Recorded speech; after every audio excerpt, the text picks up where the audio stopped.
WhiskyJason here, whiskey from the viewpoint of an American in Germany tasting rare and exotic whiskeys. Today I have something from Gordon MacPhail, independent bottler. I have something from their bottling series called Connoisseur's Choice, Cask Strength. This is a 1999 distilled bottle. First fill ex-sherry hogsheads. Ooh, aged 21 years. Nice. Bottled on the 4th of May 2021. This is a Kirsch exclusive for Germany. 312 bottles, which is really kind of interesting. I'll talk about that in a moment. And 54.9% ABV. So I'm going to get rid of this. It is a very, very nice box. Very sturdy, has a little bit of foam in there with a hole so it doesn't wibble around or wiggle around. Well done, and you can see the bottle from the front and the back. Protects it, does what it has to do. So this is Whiskybase number 189647, and the price of this bottle is 189 euros. Ouch. Now, there's a certain tiny rule, at least in my community, per year, 10 euros, and then it's still, so 21 years of age, it could have cost up to 210 euros, which is a lot, to be honest. All right, so first of all, I want to talk a little bit about the cask. This is a hogshead, 21 years of age. So you take the 312 bottles, divide by or times by 0.7 for the size of the bottles. You get 218 liters of spirit still in a 250-liter cask. That runs to about 0.7% angel share per year, which is extremely low.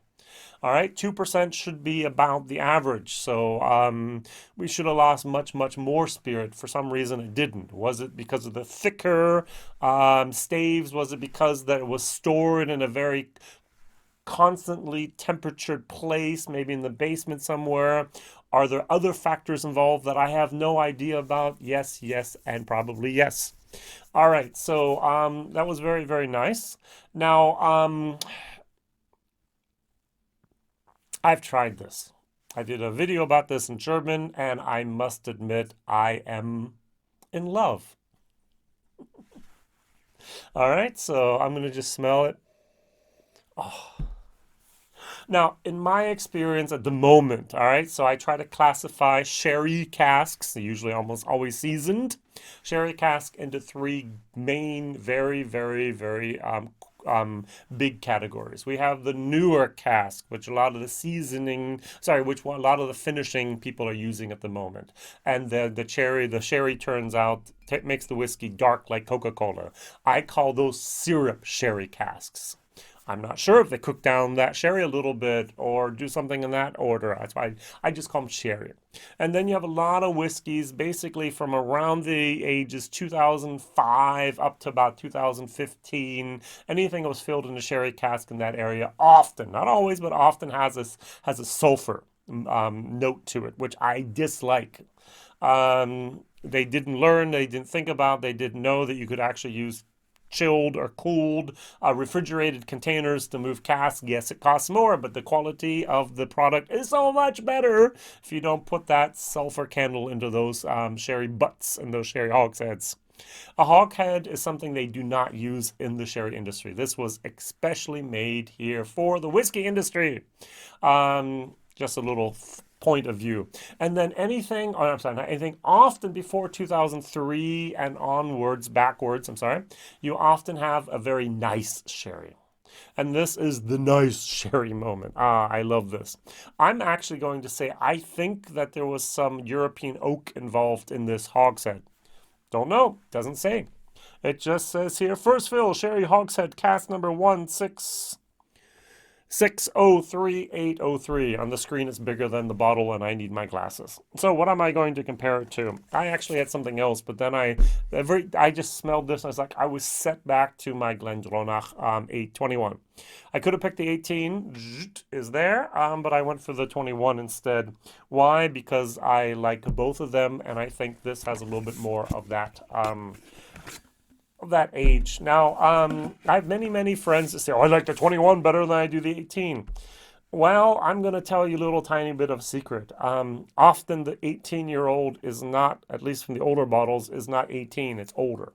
And often the 21 is older. Now, the newer 21s are younger than the older 18-year-olds. Crazy, I know. All right, no, the distillery was closed for many years. And so if you have an 18-year-old product, it couldn't have been made in the time where the distillery was closed. And so actually the company had to go back to stocks that were older. They left the 18-year-old age statement on the label because that means it's the youngest whiskey in there. No one's gonna prohibit someone from putting a 60 or 50 or 40 or 30 or 25-year-old whiskey in a 21-year-old bottle. You're allowed to do that. You can't put 18-year-old stuff in there, but you can put things that are older. And that's what Billy Walker and that's what Brown-Forman did in the beginning, is they actually bottled juice that was actually older than the age statements. And that's why it's always important to take a look at the bottle code. For example, I have a bottle code here. Mine is 2018 and it's in June 28th.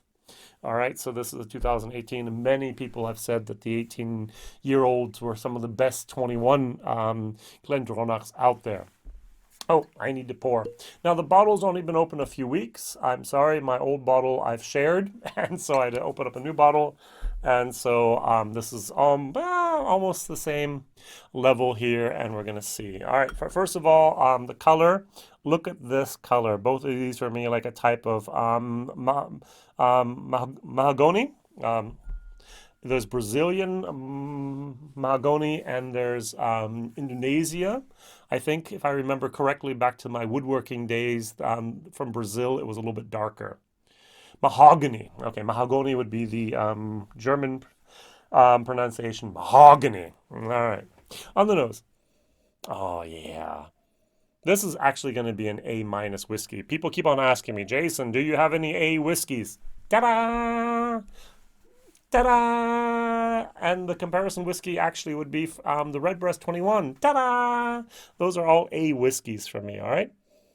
I think the 18 is a little bit better. I would actually give this like more of an A minus and the 18 more of a solid A. This is an A minus whiskey on the nose as well as on the palate. So imagine dark chocolate fudge. Imagine red berries, dark red berries, raisins. Imagine a little bit of blood orange peel thrown in there. And imagine somebody put cacao powder on top of that and added a little bit of a macadamia nut. For me, it's a macadamia nut flavor profile to this. And then sprayed it with furniture polish. Yeah. This is very good stuff. I know that might sound a little weird, but hey, that's what I'm getting. Unfortunately for you, luckily for me, this is a Germany exclusive. This was exclusively bottled for Kirsch import here in Germany. And it's still on many shelves, at least online retailers still have it. 312 bottles. So far, I haven't found anyone who's reviewed this online as a blog or as a video review, even in German. And I might be one of the first. It's end of October. This came out in August, so it's had some time to be on the stock, on the shelves. I think maybe the price might have shocked some people, but we live in a new reality with whiskey prices, unfortunately. 189 euros for a 21-year-old whiskey is going to be the price that we have to pay at the moment for this. All right, so cheers.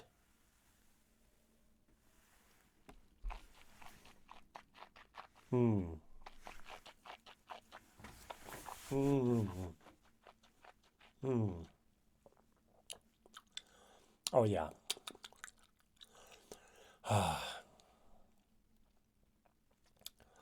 This, okay, I don't know where you're living and how your seasons are, but here in in Germany, I used to live in northern Germany, I live in West Germany.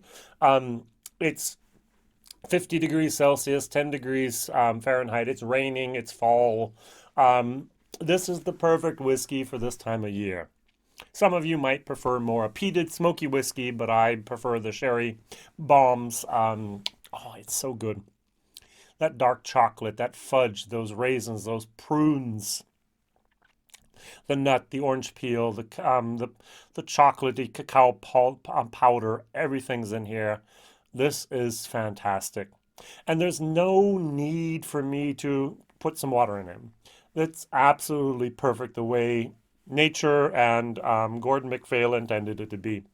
Um, I'm not always a fan of the connoisseur's choice from Cask Strength from Gordon MacPhail, but in this case, I must admit, and I have to actually commend also Kirsch. Often I kind of rant and rave about their pricing politics, their decisions, and so on. But this is a beauty. This is very, very good. All right.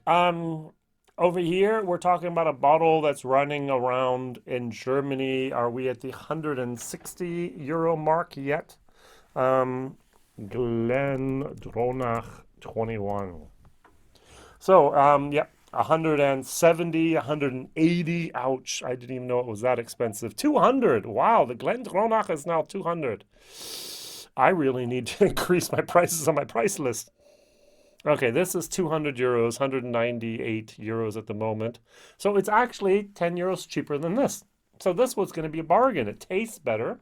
It has more alcohol. It is 21 years of age. It is a limited release. Go buy this instead of this. Now, let's try it.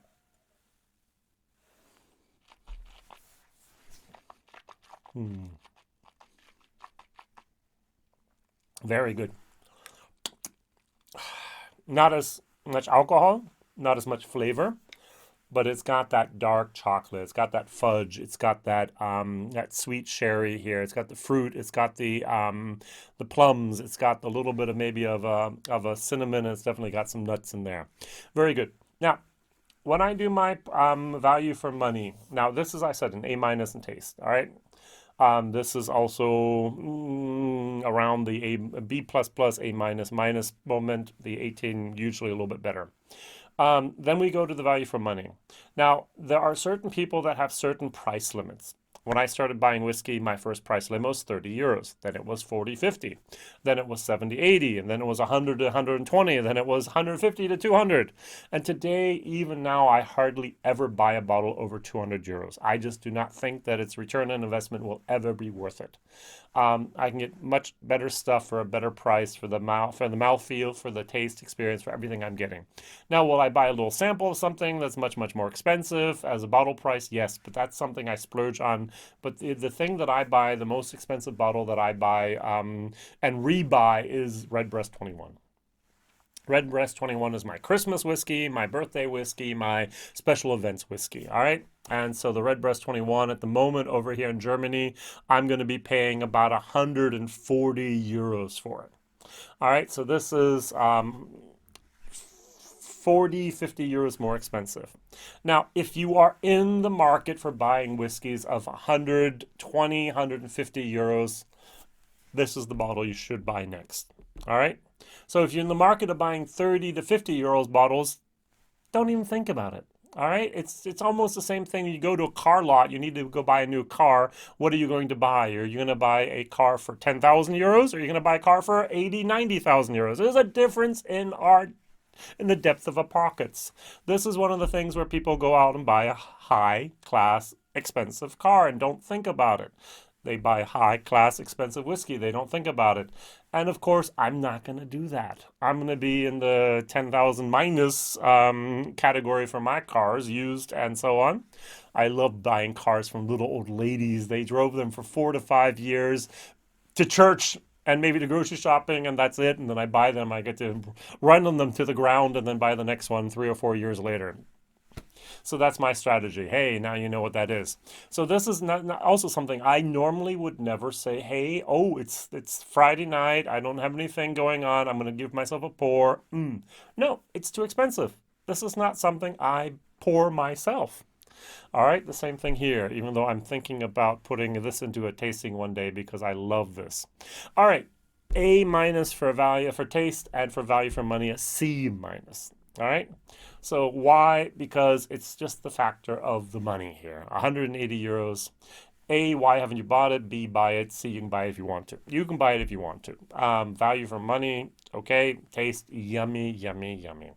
This is better than the Glendronach 18, in my personal opinion. It's almost a perfect whiskey. It's a very, very, very well done.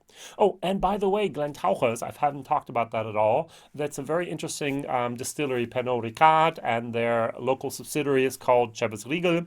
And Chivas Regal use this distillery basically as a educational place. So it's very little automatization. They revamped the entire distillery 2006, 2007, changed a lot of things. They have very big batch sizes, 60,000 liter washbacks and so on, about a 50 some hour fermentation cycle. They have pairs of stills running, 3 of them, and they run basically 24/7 as well. It's for the blends, it's for Ballantines, and very, very seldom do we get any type of independently bottled whiskeys from them. If we do, it's a connoisseur's choice from Gordon MacPhail. It's something for Signatory. It might be a Berry Brothers and Rudd. It might be another independent bottler. But they use the distillery actually as an area for education of their new training place for their new employees. So they go there, they work there for months or a year or so, and they learn how to do the whole system manually so that when they go someplace else, one of the other distilleries, when they click the buttons on the computer screen, they know what actually happens, why it happens, and how to fix the problems if necessary. Excellent. I love that. Well done, guys. All right. Thank you very much for watching. Thank you very much for liking. Thank you very much for subscribing. My question of the day, which I have not asked for a long time, is what would be your A whiskey? What is a whiskey where on my scale we have A, B, C, D, F? Which whiskey would be the A level whiskey? Could be an A plus, could be an A, could be an A minus, but what whiskey would it be? Here you have 2 of mine. Redbreast, you've talked about, and there's a few others out there. Thank you very much for watching. Thank you very much for subscribing. Thank you very much for sharing, telling others. There are some gems out there in the world. I try a lot of turds, and every once in a while I get to have a gem, and today I'm thankful that this was possible. Bye-bye.